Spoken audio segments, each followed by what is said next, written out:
Okay, all right. Rakhi Rathore, ये जो छोटी छोटी बातें हैं ना, इन तीनों की, अलका लांबा, सुनील साजन, राजीव रंजन की बातों से ऐसा लग रहा है ये छोटी छोटी बातें हैं, मामूली बातें हैं। इसमें बीजेपी को ज्यादा खुश होने की जरूरत नहीं है, बल्कि आपके लिए चिंता की बात है कि कांग्रेस पार्टी, जैसे मछली की आंख पर निशाना होता है ना, कांग्रेस पार्टी की रणनीति बिल्कुल क्लियर है। लोकसभा चुनाव बाद में, पहले आपको इन 5 राज्यों में हराना है। कोई डिस्ट्रैक्शन नहीं चाहिए इनको। राखी, देखिए मानक जी, जिस तरह से अभी गठबंधन बना है और इसके बीच में जो डिस्टर्बेंसेस की बातें आती हैं, इनके बीच में जो स्टेटमेंट्स आते हैं, और ये आज की स्टेटमेंट्स नहीं है मानक जी। इससे पहले भी हमने देखा कि किस तरह के शब्दों का आदान प्रदान बीच में होता है। आप पार्टी के अरविंद केजरीवाल जब राजस्थान आते हैं तो अशोक गहलोत जी को नीच हरकत की बात करते हैं, जब छत्तीसगढ़ पहुंचते हैं तो वहां के स्कूल मॉडल की बात करते हैं, वहां के भ्रष्टाचार की बात करते हैं। और मैं तो ये कहना चाहूंगी कि अच्छी बात है जितना ज्यादा ये लोग आपस में आए और विधानसभा चुनाव में जो इनकी सरकारें हैं, उनके जो कामकाज हैं, उसके भ्रष्टाचार की पोल खोलें और जनता भी ये समझे कि वो पार्टी जो राज्यों में आकर के दूसरे जो इनके ही अलायंस की किसी और पार्टी की सरकारों के बारे में भ्रष्टाचार की बात करती है, कैसे संभव होगा कि जब 2024 में ये लोग एक साथ आएंगे तो सेंटर में जाकर के भ्रष्टाचार ना करें। देखिए, हम हमेशा अपनी लकीर को लंबा करने का काम करते हैं। जिस तरह से हमने लोक कल्याण के काम किए हैं, उनके बूते पर हम जनता के बीच में जाएंगे। इनकी इच्छा है वो करें। 2019 में भी जो गठबंधन हुआ उसका हमने देखा क्या हश्र हुआ। उल्टा हमने 2014 से 2019 में बेटर परफॉर्मेंस किया और उससे बेटर परफॉर्मेंस हम लोग 2024 में भी करेंगे। जिस तरह से मोदी जी ने भ्रष्टाचार के खिलाफ, परिवारवाद और तुष्टीकरण के खिलाफ काम किया, उससे तकलीफ है लोगों को, और करें, लोकतंत्र है, कुछ भी करें। और जहां तक अभी ये तीनों जने बात कर रहे थे, मुझे लगता है मानक जी, इनकी जो कोऑर्डिनेशन कमेटी होती होगी या इनकी मीटिंग होती, वहां भी ऐसी अच्छी अच्छी बातें होती होंगी, लेकिन बाहर आके जब पब्लिक प्लेटफॉर्म पर आते हैं तो कैसी बातें ये लोग करते हैं। अभी हमने देखा कि एमपी में अखिलेश यादव जी के बीच में और दिग्विजय सिंह जी के बीच में किस तरह की बातचीत हुई, और यूपी में तो अपने आप ही उन्होंने स्वयंभू डिक्लेयर कर दिया कि 65 सीटों पे हम लोग लड़ेंगे। तो रुकिए, ये चीजें तो और बढ़ेंगी आगे, लेकिन हमें इससे कोई मतलब नहीं है। ये इनकी इच्छा है, लोकतंत्र है, सभी जो करना चाहे वो करे। लेकिन हम लोग अपने बूते पर जिस तरह से काम किया है, आदरणीय मोदी जी ने एक अंतिम छोर तक खड़े व्यक्ति का जिस तरह से काम करते हैं बिना भ्रष्टाचार के, ये नहीं है 1 रुपया रवाना हुआ तो 15 पैसा ही पहुंचा। उस भ्रष्टाचार को रोकते हुए डायरेक्ट बेनिफिट ट्रांसफर को अगर बहुत ही बड़े लेवल पर किसी ने इंप्लीमेंट किया है तो आदरणीय मोदी जी ने किया है। चाहे वो मकान की बात हो, चाहे शौचालय की बात हो, चाहे छत की बात हो, ये सब बातें अगर एड्रेस हुई है मानक जी तो इन 10 सालों में हुई है। इससे पहले क्यों अच्छा राखी, जनता जानती है। राखी, आज जो दूसरा सवाल मैंने रखा है कि कांग्रेस पार्टी मजबूत हो रही है, उससे कौन डर रहा है, कौन बेचैन है, मैं उसका आधा सवाल आपसे पूछता हूं। क्या आप मानती हैं, आपको लगता है कि कांग्रेस पार्टी मजबूत हुई है देश में और हो रही है? देखिए, कांग्रेस पार्टी में जो इंटरनल, जो एक्चुअली इंडिया अलायंस के लोगों से तो झगड़ा करना ही करना है, लेकिन इनको इंटरनल जो झगड़ा करना है, जिन राज्यों की हम बात कर रहे हैं, राजस्थान के अंदर हम देख रहे हैं तो अशोक गहलोत, सचिन पायलट बीच का झगड़ा हमने देखा किस लेवल पर जाता है। और अभी हमने कपड़े फाड़ने वाले स्टेटमेंट्स भी देखे एमपी के अंदर इन्हीं के नेताओं के बीच। छत्तीसगढ़ के अंदर भी 2 लोगों के बीच में लगातार, चाहे टीएस सिंहदेव हो, चाहे भूपेश बघेल हो, उनके बीच में स्टेटमेंट्स देखे। तो इनका जो इंटरनल प्रॉब्लम है, जनता कभी नहीं चाहेगी कि ऐसे झगड़े वाले लोगों को करें आगे। और जहां पर मैं तो चुनाव के नतीजे और आंकड़ों की बात कर रहा था, मैं तो आंकड़ों की बात कर रहा था। और जो भारत जोड़ो यात्रा के बाद राहुल गांधी की छवि में जो सुधार हुआ है, कांग्रेस पार्टी का जो ग्राफ चढ़ता हुआ दिख रहा है, कर्नाटक ले लीजिए, हिमाचल ले लीजिए, मैं वो पूछ रहा हूं, क्या कांग्रेस पार्टी आपको मजबूत होती हुई दिखाई दे रही है?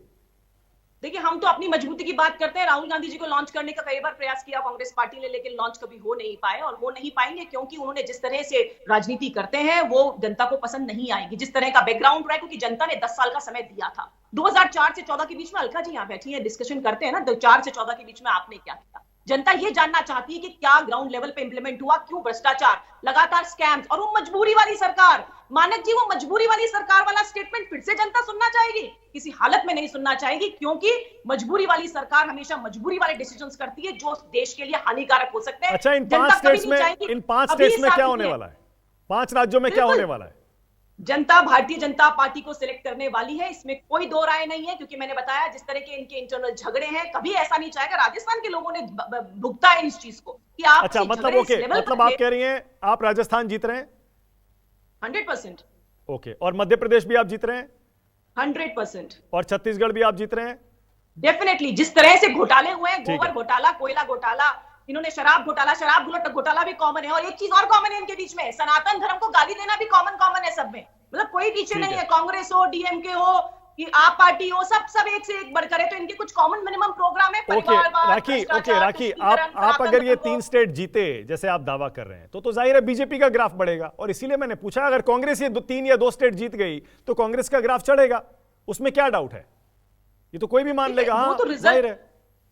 देखिए रिजल्ट आएगा उसके बाद वो इंटरप्रिटेशन है, लेकिन आज की स्थिति जो ग्राउंड पर है वो यही है। लोग चाहते हैं कि ऐसी सरकार आए जो कि स्टेबल सरकार हो, वहां झगड़े नहीं हो। जिस तरह का सिर फुटअव्वल, जिस तरह के शब्दों के आदान प्रदान ये लोग आपस में करते हैं, वो कोई भी जनता नहीं चाहती, क्योंकि उससे स्टेट के डेवलपमेंट में प्रॉब्लम आती है, और इसीलिए ओके, लोग नहीं अलका चाहेंगे लांबा। कि ऐसी कोई सरकार आए यहाँ पर। ओके, उसके बाद आ रहा हूं वाजपेयी जी। अलका लांबा, कांग्रेस मजबूत हो रही है, इसमें मुझे तो कोई शक नहीं दिखता। आपके सहयोगी भी मान रहे हैं। बीजेपी जाहिर है नहीं कहेगी, विपक्षी पार्टी है, विरोधी पार्टी कभी नहीं मानेगी कि आपका विरोधी मजबूत हो रहा है। लेकिन ये जो कांग्रेस पार्टी मजबूत होती हुई दिख रही है, इससे ज्यादा बेचैनी आपको किसमें दिखाई देती है? जाहिर है आप बीजेपी कहेंगी, आसान जवाब है, लेकिन क्या कुछ क्षेत्रीय दल भी इससे बेचैन हो रहे हैं क्या अलका? देखिए, हमारे सहयोगी क्षेत्रीय दल 5 राज्यों में चुनावों में नहीं है। चुनावों में कौन है? भाजपा है। हार कौन रही है? भाजपा हार रही है। और अभी नहीं, 18 में प्रधानमंत्री मोदी जी ने कहा था मेरी दिल्ली में सरकार है, मुझे डबल इंजन दीजिए। क्या हुआ? मध्य प्रदेश ने डबल इंजन दिया, नहीं, हरा दिया मोदी जी को, भाजपा को। यही राजस्थान और छत्तीसगढ़ में हुआ, डबल इंजन की सरकार के नाम पर वोट मांगा, तीनों राज्यों में मुखी कहानी पड़ी। और फिर ये कह रही जो सरकारें काम नहीं करती, लोगों को स्थिर ईमानदार सरकार चाहिए। मध्य प्रदेश में क्या खेल किया आपने? आपको तो बहुमत नहीं दिया। ऐसी सरकारें बनाते हैं खरीद फरोख्त के सत्ता ईडी के दम पर। तो ये भाजपा पूरी तरह बेनकाब हो चुकी है। भाजपा के प्रवक्ता ने कहा इंटरनल लड़ाई, इंटरनल यानी कि हमारी इंटरनल कांग्रेस या इंडिया समूह की लड़ाइयों का फायदा ये उठाना चाहते हैं। बता नहीं रही है कि आज देश में 10.4% बेरोजगारी दर है। 2 सालों में सबसे अधिक बेरोजगारी दिखाई जा रही है। टमाटर से लेकर प्याज, महंगाई की मार लोगों पर पड़ रही है। आप देख रहे हैं मणिपुर 2 दिन पहले भी हत्याएं 5 हुई हैं, जल रहा है। आपके दलित एक महिला को सर से काट के हत्या कर दी गई है। और बीएचयू जो हमारी यूनिवर्सिटी, जहां से प्रधानमंत्री जी वाराणसी से आते हैं, वहां के एक विश्वविद्यालय में ओके, बेटी राखी के जवाब दे साथ रही हैं आपका, उसके बाद वाजपेयी जी के पास जाना है। राखी राठौर, आपकी बारी है, बोलिए राखी।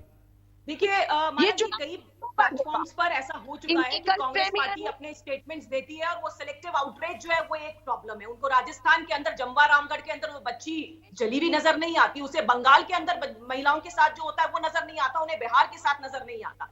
बेहतर ये होगा कि अपनी अपने राज्यों के अंदर अपनी अपनी सरकारों के काम का हम लोग काम करें कि किस तरह से उसको नॉर्मल किया जा सकता है। लेकिन ये लगातार इस तरह के स्टेटमेंट देते हैं, लोग समझते हैं इस बात को कि अपने किए हुए कामों पे तो कोई बात नहीं करेंगे, लेकिन बाहर की हम बात करेंगे। मैंने कहा था अलका जी से 4 से 14 के बीच के किए हुए कामों को बता दीजिए, वो तो बताए नहीं, क्योंकि बताने के लिए कुछ है नहीं। 2G 3G कॉमनवेल्थ कोयला घोटाला जो है, इन घोटालों की बात जरूर कर लेंगे, लेकिन उसके अलावा कुछ होगा नहीं। तो बेटर ये है कि जनता के सामने ये पेश करें। आपके झगड़े डिस्कस करने बैठे हैं क्या यहाँ हम लोग? बार बार ऐसा होता है मानक जी की बार बार इनके झगड़े डिस्कस कर रहे हैं पिछले 4 महीने से, जब से ये गठबंधन बनाए। जो डॉटेड अलायंस है, मैं लगातार कहती हूँ, इतनी गांठें हैं इनके बीच में कि गांठें सुलझ ही नहीं सकती हैं, किसी भी हालत में इनको नहीं खोल सकते, ऐसी गांठें लगी हुई हैं। इसलिए जनता जानती है कि ऐसी कभी भी ऐसी ओके वाजपेयी जी, ए के वाजपेयी और जाहिर है वाजपेयी जी अक्सर इंडिया गठबंधन के अंदर ये जो खींचतान चलती है, इस पर खूब खुल के बोलते हैं। वाजपेयी जी बहुत मजे लेते हैं।